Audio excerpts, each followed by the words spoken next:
Good evening. We've got a contentious topic to discuss today. This whole video is dedicated to talking about the Five Nights at Freddy's books, and I have a lot of things to bring up that I haven't seen others talk about. Secret of the Mimic is out, though it wasn't when I started this video. Lucky for me, the contents of this video have only aged better since, so that's nice. Prior to Secret of the Mimic, people were anticipating that this game would finally answer a question that's been on the minds of FNaF fans for more than 2 years. Are the books canon?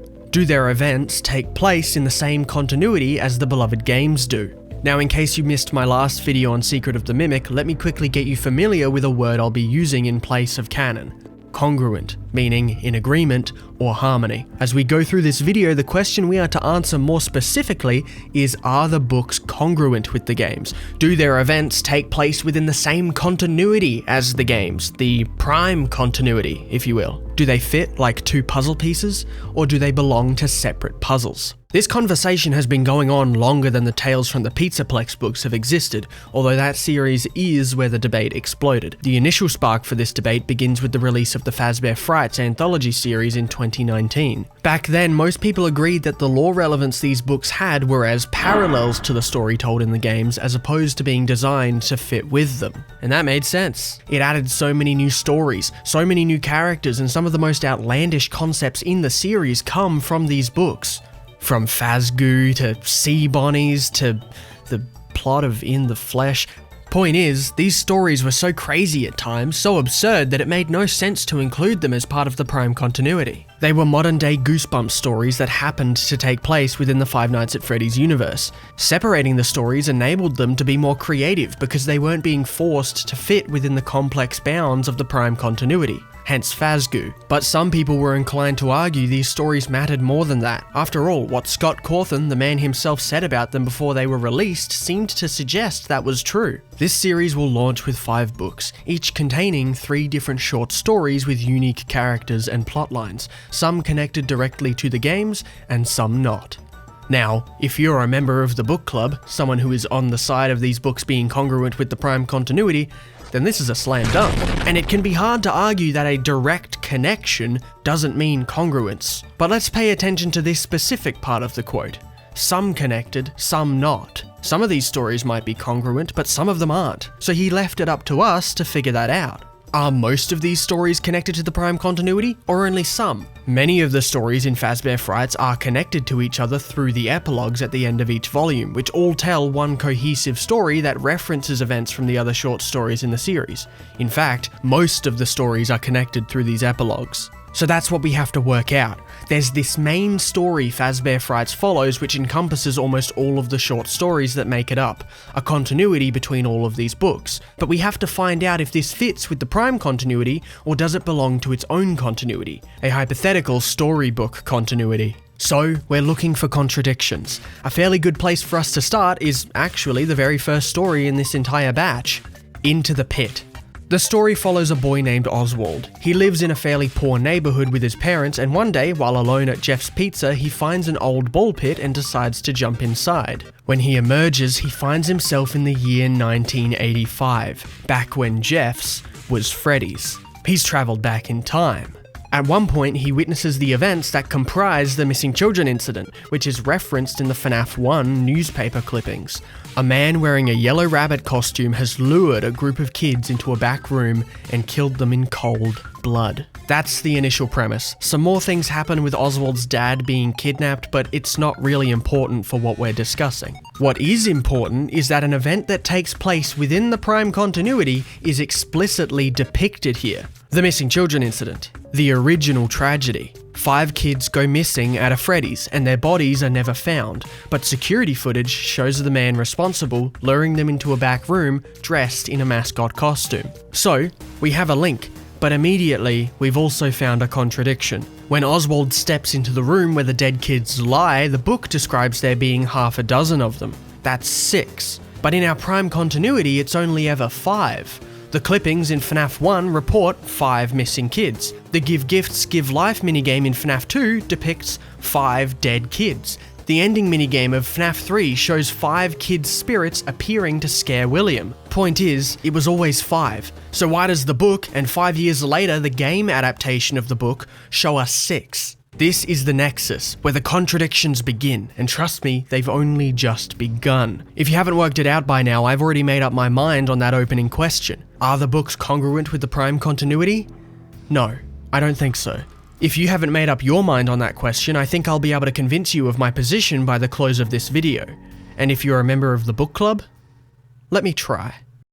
So, in order to explain this sixth kid, we need to introduce our first character of true importance, a boy named Andrew. He is the main candidate to be this sixth child. His story is told throughout Fazbear Frights, and he's one of the key players in the epilogues where he, along with another kid named Jake, possess an animatronic called the Stitch Wraith. We know these epilogues are connected to Into the Pit because present in the 8th epilogue are Jeff's Pizza and the titular ball pit, so Andrew exists in the same story as Into the Pit. In the 4th epilogue, Andrew reveals to Jake that he wanted to get back at a man who had hurt him, and so Andrew attached himself to the man's soul so that he couldn't die. This then brings us to the man in room 1280.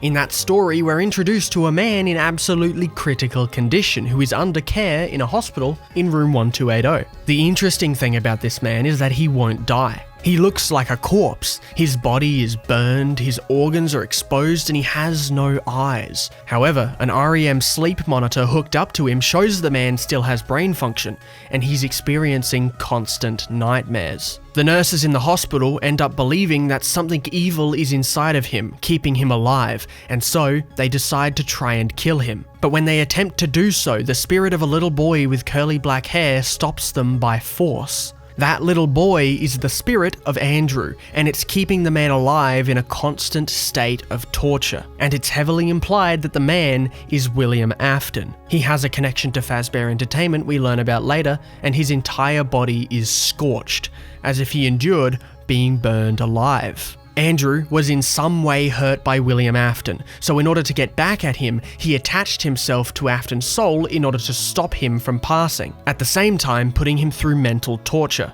Given that context, it makes sense to presume that the sixth kid we are shown is indeed Andrew, as it would make sense for him to be one of William Afton's victims, as that would explain his motivation and his actions. What he puts William through would fit with the prime continuity as Ultimate Custom Night, but as shown from the outside. A vengeful spirit keeping William Afton's soul hostage as it puts him through the ultimate custom nightmare. You like that? You like that one? There are two incredibly massive issues with this though. First of all, in Ultimate Custom Night, it's revealed that the vengeful spirit keeping William Afton alive is the ghost inside Golden Freddy. We see in the final cutscene the suit from the very first game restless within the void, unable to let go of its hatred of William despite Old Man Consequence's encouragement to do so. Golden Freddy is the fifth kid. The Give Gifts, Give Life minigame proves that to us beyond a shadow of a doubt. Given that, Andrew can't be this vengeful spirit, because someone else has already taken that role in the prime continuity. If you try to argue that Fazbear Frights is congruent with the games, Andrew would become the biggest, most impactful retcon in the entire series. His presence would retcon the missing children incident by adding a sixth victim retroactively, which doubles as a retcon for the first game, and it would also retcon Ultimate Custom Night by taking the role of the vengeful spirit away from the Golden Freddy kid.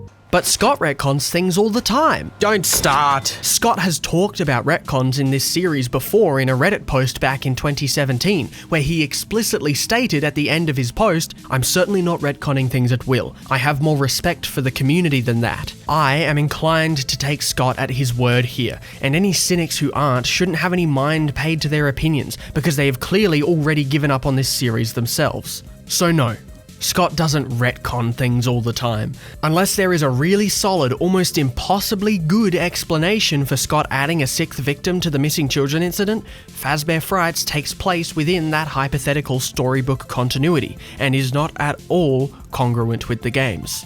The only way you can reconcile Andrew is if he is actually the fifth kid who possesses Golden Freddy. That way he can go on to be the vengeful spirit in Ultimate Custom Night. At the end of the story The New Kid, a boy named Devon ends up in an abandoned Freddy's restaurant. By the end, he finds himself looking inside the Golden Freddy suit, and when he does, he sees the top of someone's head, someone with curly black hair, which is how Andrew's ghost is described in The Man in Room 1280. Andrew could be the true identity of the Golden Freddy kid, but then there would be no explanation for the 6th victim. And it can't be Charlie because the games show us that her death was an isolated incident that took place after the missing children incident. With this interpretation, the 6th kid would be a pointless addition and an arbitrary retcon, which is much less likely than the former interpretation of Andrew being the 6th. Is this game canon? I guess you'll have to answer that yourself.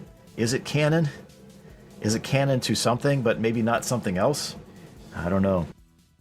Tales from the Pizzaplex is the main beast we have to tackle today. All that stuff about Fazbear Frights was just a warm-up. Considering the title of the series, most of these stories are based around the setting and time period of Security Breach. But Security Breach was a rough release when it came to the story. It seemed rushed in places, things felt like they weren't adequately explained, and the amount of questions left by the close dwarfs any release in the series' history. Needless to say, everyone was confused. Scott Cawthon has even said that the story he had planned for Security Breach was massively different to what we ended up getting within the game itself. Security Breach left the fanbase feeling lost and like there was a massive hole in the story, the characters, and especially the world building. That is part of what made Tales from the Pizzaplex so persuasive. It was able to fit into a hole that was left by Security Breach, and whether it fit perfectly or not didn't matter. What mattered was that we had something at all. But that's obviously not the only reason people believe these stories to be congruent. Many things do seem to line up, and in a series first, a main antagonist was introduced in the book series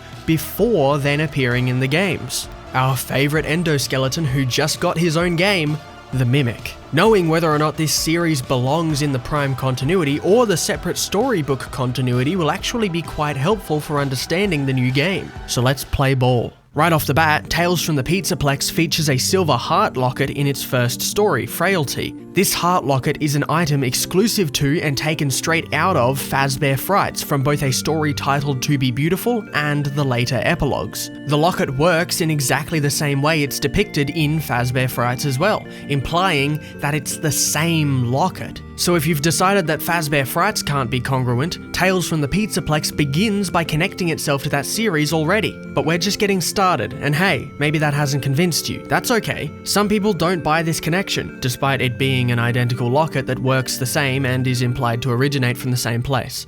Anywho, now we come to something that I've obsessed over for the better part of 2.5 years, my white whale. Volume 5, titled The Bobby Dots Conclusion, introduces a story called GGY, and it's my personal belief that this one short story has done more harm to the modern FNaF narrative than anything. And if it's one day confirmed to be congruent with the Prime continuity, then all of that harm will be made permanent. You might be confused, so allow me to bring you up to speed with what I mean. The story of GGY is relatively simple. We follow our main character, a 7th grader named Tony, as he investigates the elusive high scorer of the Fazcade, GGY. The initials place number 1 on many of the arcades, sometimes with impossibly high point values, but nobody knows who this pro gamer is. So Tony begins to dig deeper. He finds out that GGY has a modified pass that they've used to let 3 people into the Pizzaplex after hours, and he connects that with the 3 school counselors who have gone missing over the last few months. He also learns that GGY appears to be hacking the animatronics in the Pizzaplex.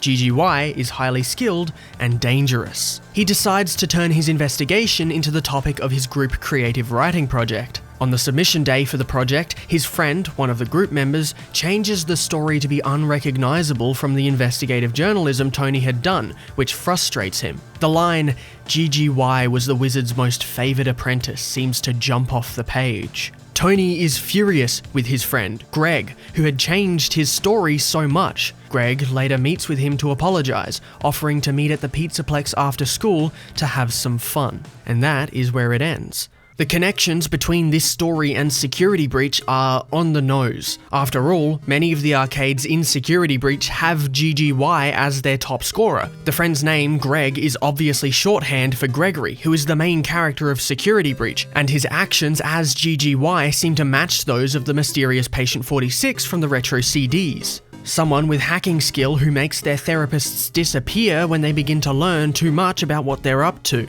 So, what's wrong with this? After all, it should be my favourite story considering I'm in it. Look, page 42. Tony inhaled the familiar petrica scent of the air and watched a breeze curl up the hem of his ugly brown curtains. The problem starts with a question. Why is Gregory, a child, doing this? Why can he hack the Pizzaplex? Why is he evil? The prevailing theory is based on that line from Gregory's rewrite of Tony's story. GGY was the wizard's most favoured apprentice. This line is a metaphor indicative of the actual state of things behind the scene. GGY is Gregory, of course, but then who is the wizard? There's a strong reason to believe that it's William Afton, or more accurately for this point in the timeline, Glitchtrap. William himself is likened to a magician in Security Breach. In the Afton family diorama, he is represented by a magician bot. Magicians and wizards are synonymous. Also, Gregory's pen name, which is how he is referred to throughout most of the story, is Dr. Rabbit, and rabbits are also very easy to tie to William Afton, and therefore Glitchtrap. So the implication is that just like Vanessa in Security Breach, Gregory is possessed by Glitchtrap. Now, that might sound like a clean solution, and it is. Granted, the story GGY has nothing to do with the Prime continuity, but that's the problem. The moment you try to reconcile these two stories, we ruin almost the entire narrative of Help Wanted and Security Breach, while bending sense further than it can be bent. There's a lot to unpack here, so try not to get lost. First of all, there is no explanation given in any book or game as to how exactly something like this could have happened. We would expect Gregory would have to go through a similar experience as Vanessa in Help Wanted, but then how would that work? It isn't explained through what Gregory gets possessed. Maybe it's the public release of Help Wanted, but then a second question emerges. How many people can Glitchtrap possess? There need to be rules for everything in a narrative. Rules are the reason we can care about a story and its characters, which means there need to be rules around how Glitchtrap's possession works. Otherwise, why doesn't he just create a full army of mind slaves instead of possessing just one or two people? Think about it. If you consider the books congruent, in which case I'm terribly sorry, that means that Glitchtrap possesses Vanessa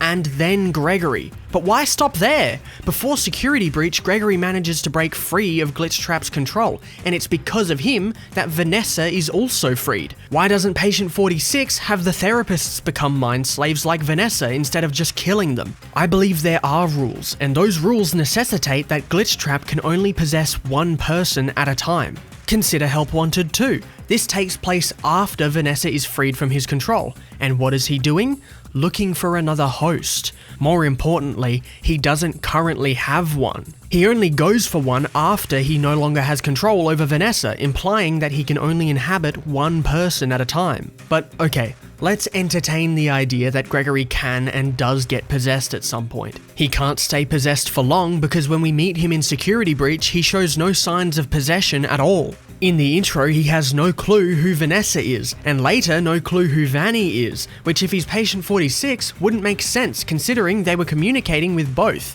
and know a lot about Vanessa. So the most popular theory to reconcile this is that, of course, off-screen, Gregory is possessed by Glitchtrap and so becomes GGY/Patient 46. And then, at some point, also off-screen, before Security Breach, Gregory is freed from his possession by Glitchtrap and develops a nasty case of amnesia, which explains why he's so clueless about everything he was involved with as Patient 46. The problem with this is that it doesn't exist. It's a hallucination. Nothing, nowhere, not in any of the books or any of the games is this even hinted at. The best piece of supporting evidence for this is the prior contradiction. Why doesn't Gregory remember anything from being Patient 46? Because he has amnesia.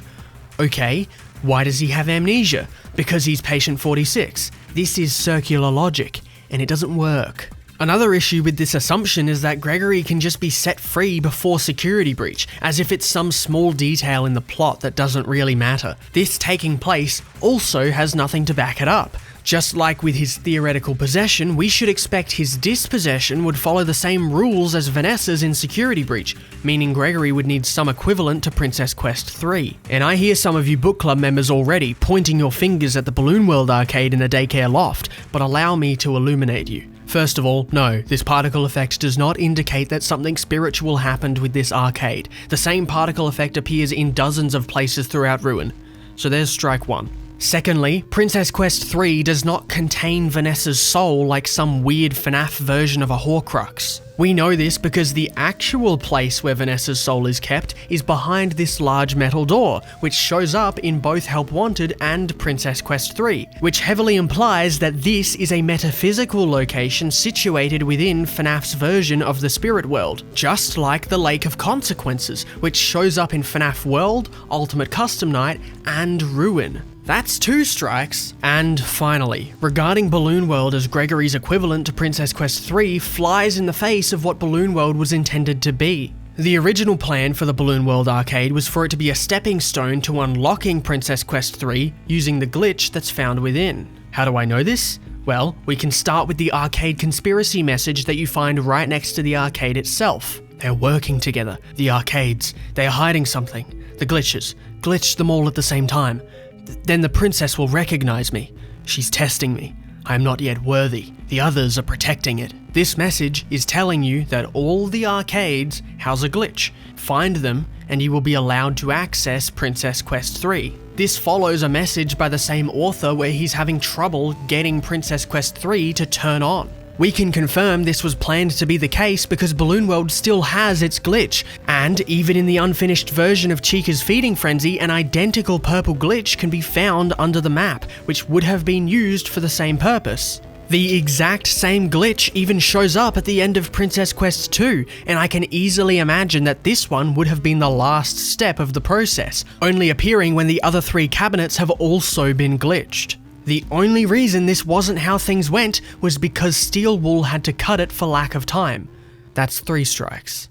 We still aren't done though, hope you have your seatbelts on. It's very important to understand that the reason Vanessa was freed is because while Gregory was playing Princess Quest 3, the princess could only get to the large metal door by obtaining both the Glitch Trap plush and the Vanny mask. 2 unique items that are one of a kind, and these are the real deal, not just video game representations of these items, the actual items themselves. These are the only 2 instances of these items that exist in a metaphysical sense. We know that because they have inherent value. They have been changing hands constantly throughout the last few games, and are never seen being owned by more than one person at a time. Having these 2 items was quite literally the key to setting Vanessa's soul free. You need them to obtain the key that lets you behind the stage. So if Gregory is possessed in the same way, we should expect that freeing him would require these same 2 items, or at least items of similar value. But something like that isn't established, even with a throwaway line in the 2 games since GGY came out. There are legitimate writing issues with having Gregory be possessed by Glitch Trap 2. It takes Vanessa's situation and waters it down significantly, devaluing her whole journey from Help Wanted to the end of Security Breach because it's no longer unique to her. If Gregory can just go through the same thing off screen beforehand with no acknowledgement whatsoever, what makes Vanessa's story so special? Freeing Vanessa is pretty much the #1 most important outcome of Security Breach as a game in the timeline, so devaluing that devalues the entire game as an addition to the series. It would also feel like a misplacement of story priorities. If GGY is Patient 46, then that would make them above Vanessa in the Glitch Trap hierarchy. So why would more significance not be given to GGY's dispossession as opposed to Vanessa's? To be honest, why isn't Vanessa's story replaced with Gregory's if he's so much more important to Glitch Trap? Even if GGY was congruent, which I think is unlikely, Gregory probably isn't Patient 46. I don't have time to go into every reason why because this video would be twice as long, but let's just look at what GGY itself gives us. One major thing is the idea that the therapists Patient 46 talks to are the same as the school counselors described in the book, meaning Patient 46, who we are trying to work to be Gregory, is talking to the school counselors during these tapes, and 3 of those school counselors just happen to also be Vanessa's therapists. There's a few more issues with this. Firstly, Greg apparently comes from a well-off family. If Tony knows this, then Gregory's parents must be known to the school, and if the therapists are school counselors, they should have that information on file. This wouldn't be congruent with Patient 46's situation, as it's only the 5th and final therapist who even works out that Patient 46 has parents. The very first thing that a school would know and have on record are a kid's parents. They would have their names, their phone numbers, their money, paying for the school. If Gregory is meant to be Patient 46 and all these sessions are with school counselors, this would be an incredibly amateur plot hole. But this series is full of plot holes. Shut up! There are no plot holes, only holes in your understanding. You might disagree with that, but assuming that a perceived issue with this story is a plot hole as opposed to an issue with your theory is very weak, and shows me that you've given up on this series and your ideas shouldn't be paid attention to. Moving on, Gregory's characterization in the book is also off when compared to Patient 46. Patient 46 is described as a complete introvert. The fourth therapist calls them a loner and is shocked to learn that they had spent time in the Pizzaplex. It's baffling to the therapist that they would hang out in a place so busy and social. So in GGY, why is Gregory planning a fun day at the Pizzaplex with his two good friends from school? The book even calls out that Tony isn't as into the Pizzaplex as his two friends, meaning Gregory likes the Pizzaplex enough to be, quote, into the place. Patient 46 is described to talk to their own software programs instead of people. They prefer to stay indoors and they prefer not to talk to the therapists. Their characterization does not line up to the Gregory from this story, or even the Gregory we know from the games. Gregory owns a Freddy Fazbear backpack, and this therapist is surprised he would want to spend time at the Pizzaplex? And I hear some of you, the only reason we don't hear Patient 46 talk is so that we don't know who they are. But that's not true. The very fact that the first therapist brings up their muteness as a pattern of behavior, something they do frequently, tells us that this is part of their character, not just something Scott decided to do to make a mystery. This characterization is incongruent with Gregory. Patient 46 has also been going to therapy much longer than Vanessa. A lot of people really didn't read into the third and fourth numbers on the retro CD designations, but these two places represent the patient's session number. We know that because it increments each time a given patient has a session. By Vanessa's final tape, we know she's had 46 sessions. Then she transfers to the Pizzaplex. Patient 46, on the other hand, by their final tape, they've had 79 sessions. That is significantly more, and if we go back to GGY, it's explained that Greg has only been at the school for a few months. It would be insane for Gregory to have at least 76 sessions with his school counselors before even being at the school for a year. There are only 52 weeks in a full year, so this would be more than one session a week for a 12-year-old, and that's not even considering school holidays. Ultimately, GGY ends up being an unsatisfying explanation for Gregory's story. It devalues Vanessa's story by implying that Gregory goes through an identical struggle off-screen. It also breaks any semblance of rules around glitch trap possession to facilitate something that shouldn't be possible. It mischaracterizes Patient 46 and also ruins the mystery behind them, at the same time taking some of my favorite writing and voice acting in the series with the retro CDs and making it unimportant to the point of redundancy. This mystery is something I personally believe we should still be talking about, but this story decided to give us an answer no less than a year later that is incredibly on the nose to the point of being insulting. But that answer doesn't make sense. Why? Is it a red herring? Understandably, that would annoy people, but the alternative is so much more destructive. I'll be honest. Personally, I'm on a tightrope above disillusionment with this series because of this story alone. That, of course, informs my opinion on the book's congruence with the prime continuity. I'm not shy about the fact I have a bias, but by now you might have realized the nature of some of the arguments I've made in this video. If the books turn out to be congruent, then okay. This video will change from a theory about the near future into an unfavorable critique of the series as it is. I'd say my position is biased towards what I perceive to be a good story, and I've got enough evidence to believe Scott Cawthon is capable of that. Did you enjoy that section? Just needed to get that one off my chest. We're on the home stretch now. We should take what time we have left to briefly discuss Secret of the Mimic. The game is now out, and I really enjoyed it. There seemed to be quite a few people who weren't very impressed with it though, because drumroll please. The books aren't canon. Look, I'm not here to gloat or make anyone feel bad for believing in the congruence of the books. I already said before that I understand why people believed they were congruent in the first place, but I'm also here to say that many of you should have seen this coming. Scott has known this debate was going on for a while. When he gave his non-answer on the canonicity of the books, I realized that he wanted us to figure it out ourselves, and he was planning to give hints towards the answer in the upcoming game. The fact he didn't just say, yeah, the books are canon, sorry for the miscommunication, guys, clued me in on the fact that not only was Scott aware of the debate, but that the side that was losing at the time would eventually come out on top. And what do you know? Here we are now. Let's very quickly rapid fire some of the incongruities between Secret of the Mimic and the books so that you can get a better idea of just how different these two stories are. In the books, Edwin Murray starts his own business. In Secret of the Mimic, he inherits Murray Co. from his father.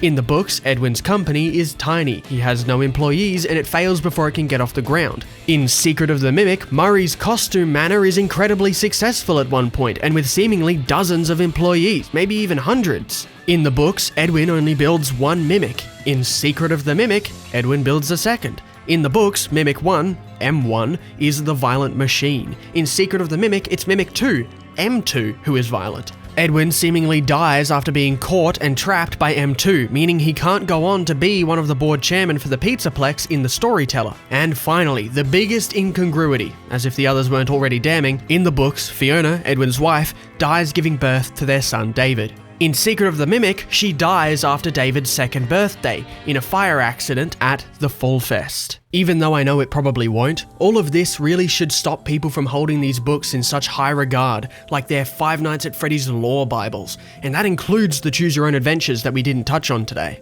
Remember the Silver Eyes trilogy? That introduces illusion discs, but nobody is really seriously trying to work that into the main timeline anymore. These books are, and always have been, testing grounds for ideas, and never the establishment of concepts into the prime continuity. It was never that for the novels, and we now know that it isn't that for everything else. Secret of the Mimic is the first Steel Wool game where Scott Cawthon has writing credit, and it shows. While all the other games were based off of his ideas, this time he was in there, choosing what characters would say, writing dialogue, creating metaphors, and building the world. I don't think it's a coincidence that this is also the Steel Wool game that spits on the books the most. During this whole debate, our disagreements would often come down to the significance of details. Those in the book club were more willing to overlook small issues with fitting the books into the game's story because they were written by other people, and they were bound to make mistakes. The book club just considered these books canon regardless, but those of us who have more respect for the story and the man telling it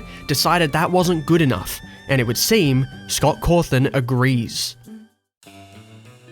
I'm hoping this video ages even better than it already has. Most of it was written before Secret of the Mimic, but the new game didn't put absolutely everything to bed, like Andrew and GGY, but I'm more confident than ever that with time, things will move in a more competent direction. Every game that Scott has published has been a learning experience for him, and Secret of the Mimic is probably the biggest showcase of what he's learned. I will probably make a video dedicated to the game after the Ruin video, which is slowly approaching its completion. I'm sorry if you were hoping the books would be congruent. I understand how disappointed some of you might be because I was priming myself to be just as disappointed sometime around the release of that Help Wanted 2 update. All I'll say is look at the bright side. I personally think, and I hope I've adequately explained my reasoning, that the confirmation that these books aren't congruent means that the story of the prime continuity is going to be of much higher quality, of much greater competence than many of the one-off stories found within the anthologies. We have quality control. Attention to detail isn't something that we've lost in the folds of a million pages. Right now, just appreciate that we got Secret of the Mimic, because it has one of the best self-contained stories in the series, with some of the most world-building of any entry to date. This game is a treasure, so please, appreciate it. Either way, I'd like to bring the discussion back into the comments like we did with that last video. I had a lot of fun reading through and responding to comments last time, and hopefully we can have a detailed and respectful conversation down there again. Let me know what you thought of this video, and Secret of the Mimic too. I'll be looking forward to reading and responding once again. That's all I got for today. Thank you so much for watching, it means the world, and I'll see you next time.